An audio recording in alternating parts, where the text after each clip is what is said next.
Prime here.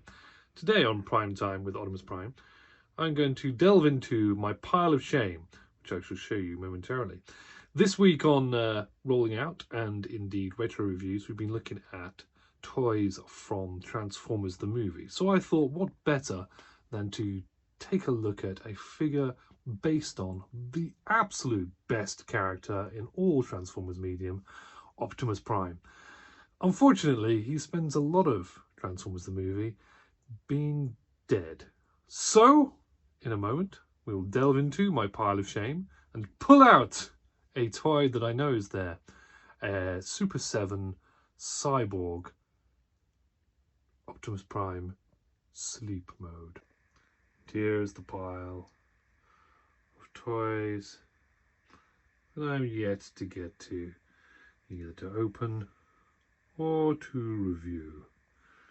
What we're after is this bad boy here, which I'm not going to pull out on camera because everything will fall down. Join me in a moment. And here we have him. Super 7 did a lovely job on the box. This is one of many repaints of the Super Cyborg Optimus Prime that currently exist.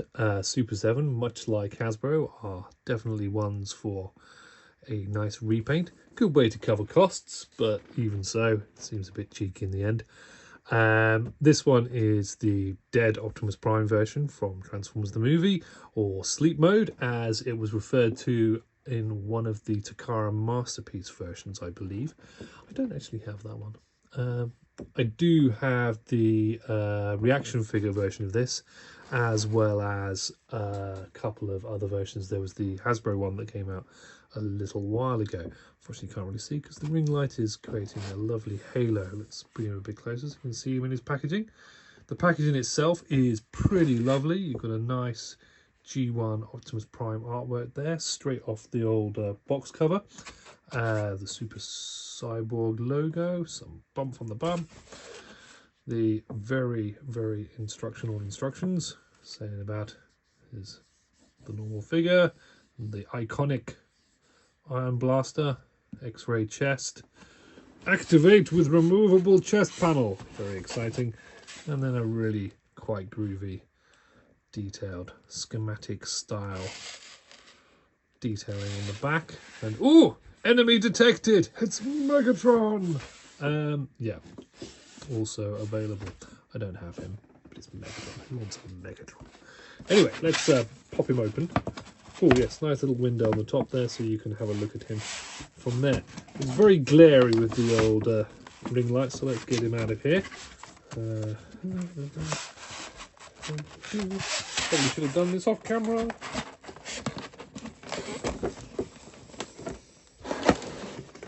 Aha!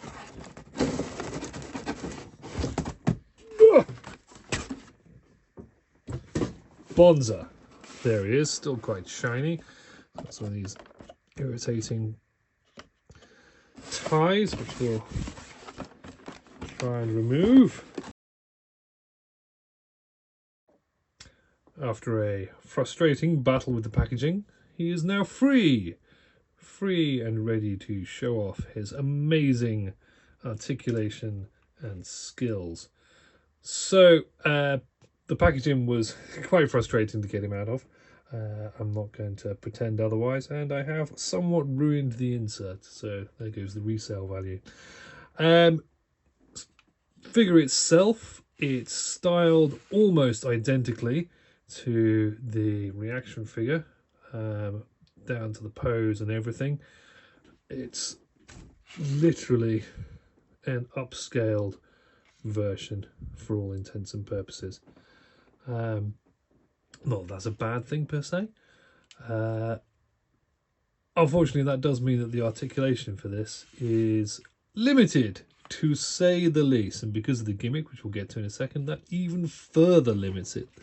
He has no movement in the legs, apart from a swivel at the knee. It is a swivel at the knee. There's no bend to it. It's just a swivel.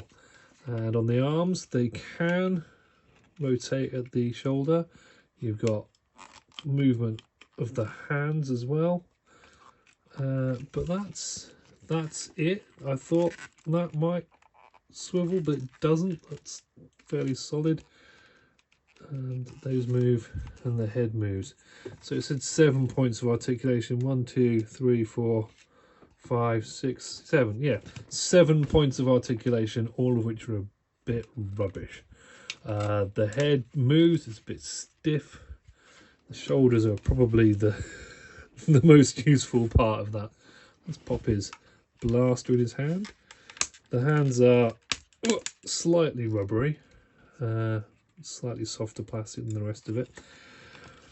Now let's have a look at the rest of him. Let's pop him back a little bit. Zoom out. There we go. So you can sort of see how big he is compared to the reaction figure size. There we go. There's not really a lot to it, I'll have to be honest. I now have 3 of these. I got the first one at retail price in America. Probably cost me about £60 or £70, which is expensive. This one and another variation, which I actually cannot remember which one it is, might be clear. I got those on sale from Xavier, I think it was, and they were only about £20 each, which is a price I was much more comfortable paying. This is also very light. I mean, the whole thing is hollow plastic. There's nothing to it. It feels like it should, I don't know, a bit of a bath toy perhaps. It's very unsubstantial. It looks great. I'm not gonna knock that. It's a good look. It's a very nice anime cartoon-esque look to it. And I do like the gimmick. The clear chest piece, which comes off. It's just a transparent body. Nothing to that either. But it does have some absolutely amazing looking detailing on the inside there. Look at that. That's awesome. So you can see all those joints and little gubbins and bits that I'm sure somebody's thought about what they do. And there is a matrix of leadership in there, which I'm not entirely sure is removable. Possibly, but I can't really get my fingers in. Maybe not. Can't get my fingers in to get down anyway. But yeah, looks good. But he is obviously dead mode Prime, so it's all lovely grayscale, black and white loveliness. There's not massively much more you can say about him. He's that's it. It looks really nice. It's a decent enough display piece, but it's not a good toy. I would recommend possibly picking one of these up if you saw it cheap. But other than that, as a curio, it's quite nice. I have a whole slew of non-transforming Optimus Primes, and I have to be honest, this isn't much higher level than this piece of rubbish. In terms of plastic quality, size, and whatnot, this is not far worse. It's worse, don't get me wrong, but it's not a huge difference. The plastic in this is hollow as anything, so is this. That has obviously more detail in it and looks a lot better. It's from a higher end company than Hasbro, and this is obviously a cheap piece of tat that you sell the youngsters. And it's also dusty. Sorry about that. So yeah, in terms of value for money, awful. Looks great. Usefulness 0. But it's Optimus Prime, so therefore I need to have it, even if it is Optimus Prime after he was betrayed by Hot Rod and his foolishness. Anyway, what do you think of Super 7, Super Cyborg Optimus Primes? Or any other Super 7, Super Cyborgs?